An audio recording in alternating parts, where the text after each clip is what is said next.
Hey, welcome back. Okay, this part then, I'm going to do the wrist. So let's isolate this entire area that we're working on now. Convert to isolate selection. There we go. And just make sure our isolate window is kind of down here out of the way. Again, I apologise for sounding like the gruff big bad wolf. Now I'm going to hide some other parts that we don't need to see. We need one finger at the minute. There we go. And first things first, I'm going to basically do a quick inset like this. I can't insert everything, so what do, you silly thing? Inset like this. Okay, just making sure that the rim that I've just inset is basically encompassing everything on the inside of here. Basically, I want this to fit inside this track part here, if you get where I'm coming from, and I hope you do. Okay. So what I'm going to do now is detach this part as an element. Sorry, no, as a clone, not an element. Call it temp, so that I know that it's a temporary piece. Okay, I'm going to exit isolation mode again. Grab this, just unhide all. And I can isolate this selection, because this is just the piece that I need to work with now. And if I just select all my polygons and extrude straight up, like so, to round about there, that's where I need to be.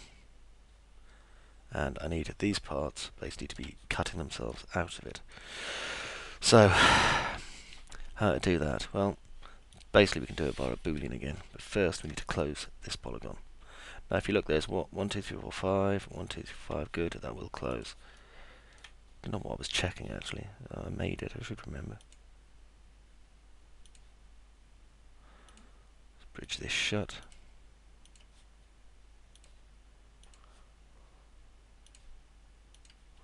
There we go.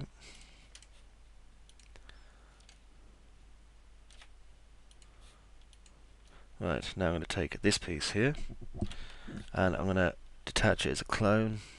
So detach as a clone, temp 2. Click OK. And now if I select temp 2, the pivot is in the center of it, so I'm not going to have any problems there. What I want to do is just expand it out until it's the same width basically as this piece, like so. Okay, now exit isolation mode. You'll notice we're dicking around in isolation mode quite a lot. Select that one and that one, and enter isolation mode again. Okay, now what I'm going to do, select here and here, grow, grow, grow, shrink, that's better, shrink again, collapse. There, that leaves me this barrel shape here. Now this should, in theory, be just a simple job for boolean. So we'll go to pro boolean, start picking, there we go. And it's left us this exciting little rim here, but that's okay, we can clean that out in a minute. So first things first, let's do a cut. There to there.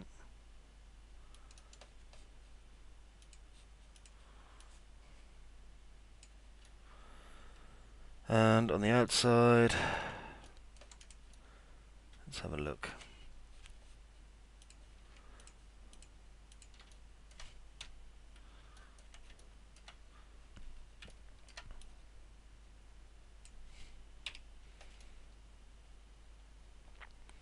Yeah, that's fine. Okay, what I'm going to do now is basically start closing up this area here. So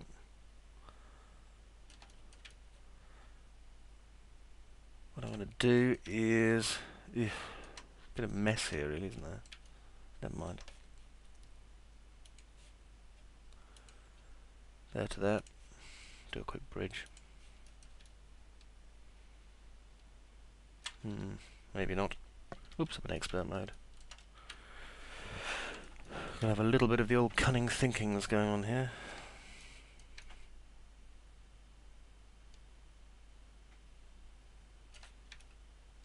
I don't know the way that's inset in there either. Let's have a look. I think it's probably going to be easier just cutting straight down.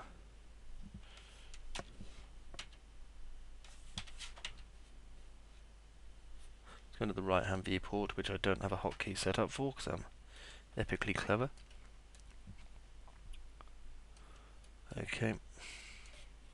Do a cut from here all the way down to here.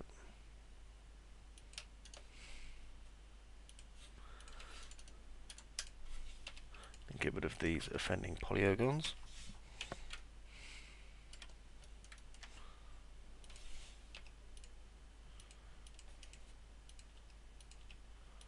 There we go. There, that's better. Slightly less messy, certainly. Now then, there's verts here. Let's see, do we have 2 verts or 1? 1. Okay. Control A, do a quick weld. Increase our weld threshold just a teeny bit.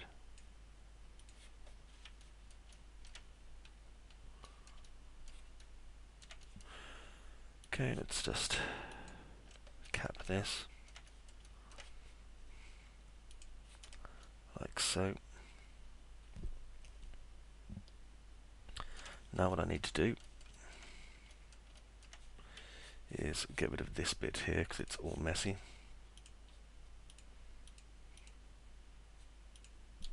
Just use the select tool for this.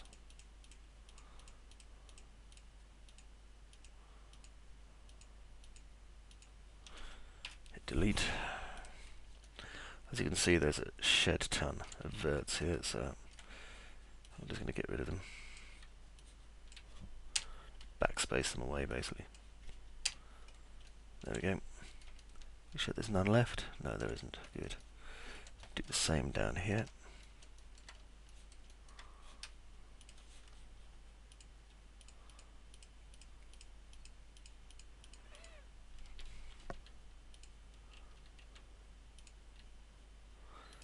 Again, the rule applies if you click on something and nothing happens. Control Z and do it again. Because chances are you've selected the wrong polygon. And that's a place no one wants to be. There's some spare verts here as well. Kill them. You can only help your model getting rid of them, seriously.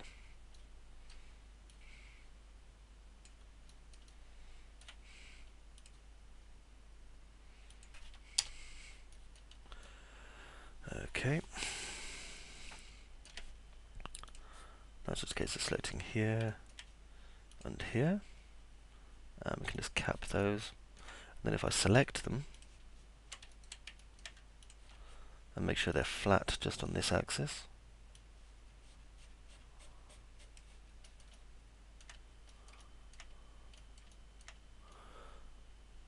Okay, that seems fine.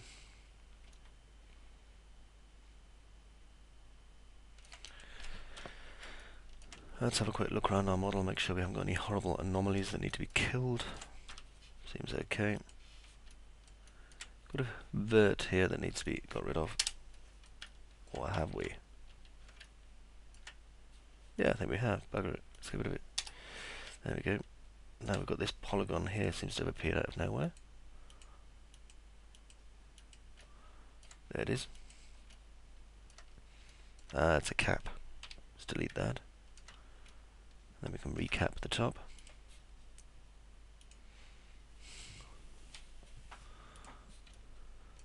There we go. Now let's tidy up the top a little bit.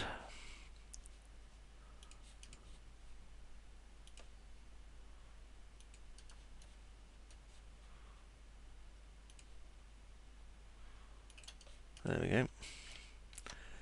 Slightly tidier. Alright, and so forth. Next, I'm going to select this.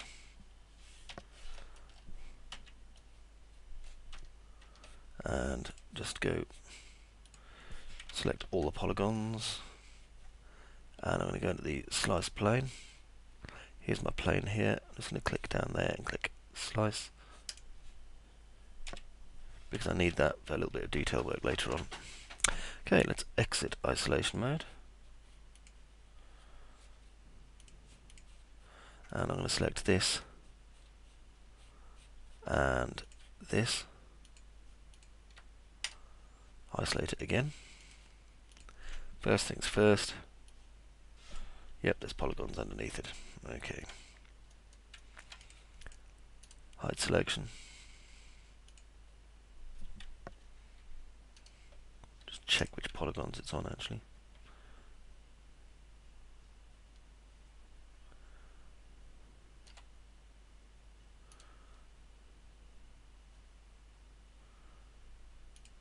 There it is. So I'm going to take out that one and that one.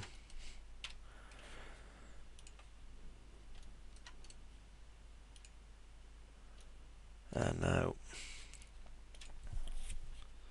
go back into isolation mode again.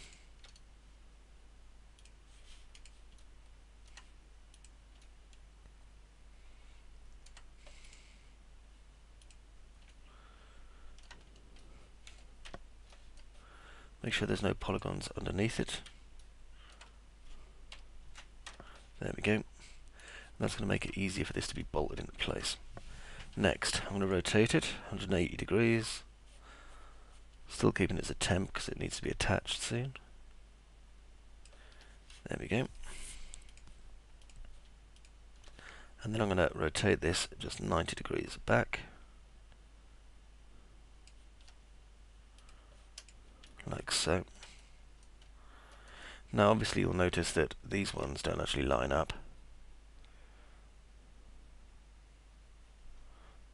So I've got a little bit of work there just to make sure that this is a little bit more even than it actually is. It's simply because of the fact that that's 5, 10, 15, 20, and we've got basically 1, 2 left over here and here. I don't think I got the angle quite right on that either. Let's add another 5 degrees. There we are. There, that's better. So what I'm going to do is just basically have this probably as a floating ring, but I'll see. I shall see. Right. Yeah, I'll have them as floating rings. I've thought it over. I've decided.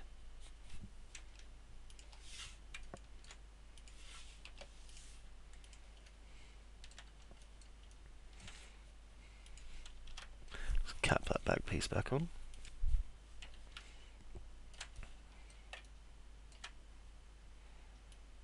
Oops.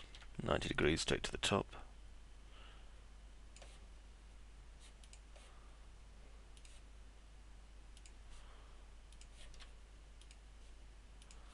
There we go. And this becomes finger mount probably. Until I basically add them all together. 90 degrees times 4. Okay, that's fine. Now we'll attach them all together.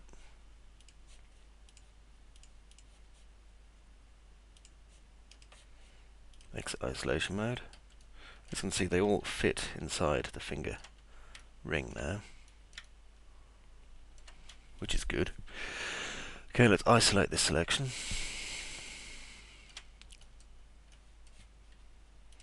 And first of all, start bridging pieces where it needs it.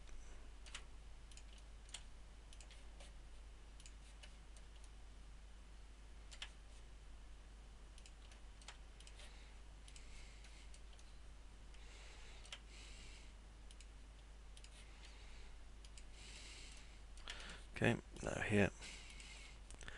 do a small insert. Maybe about 0.5, I think. There we are. And then a bridge.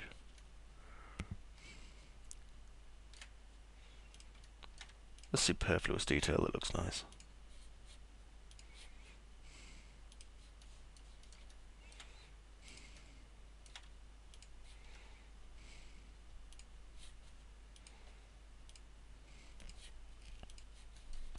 And then over here.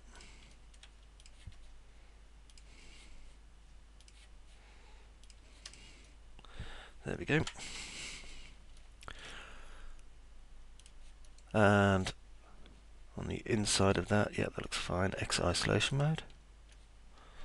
So there's our wrist more or less coming together now. Now on the inside of the wrist, we need a sort of conduity thing. Conduity thing, I love that. So first I'm going to attach this.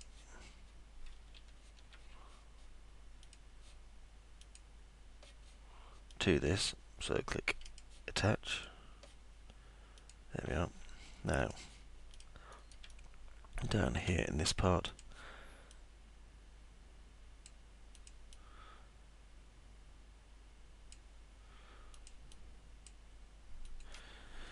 and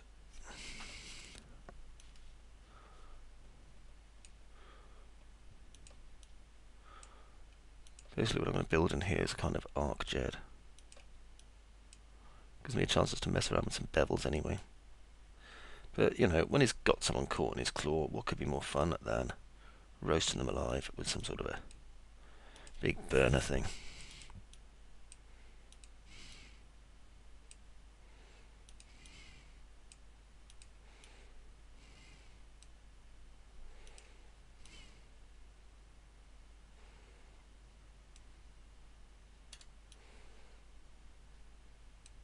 Only gives me a chance to do a little bit of freehand too, which is never a bad thing. Because I always enjoy doing a bit of freehand. There we go. A little bit of freehand. Lovely. Okay, so in the next one I'll make a quick slider just to wire up the fingers to this, and I'm going to apply my nice uniform grey material to this as well. What I will do in a minute. There we go.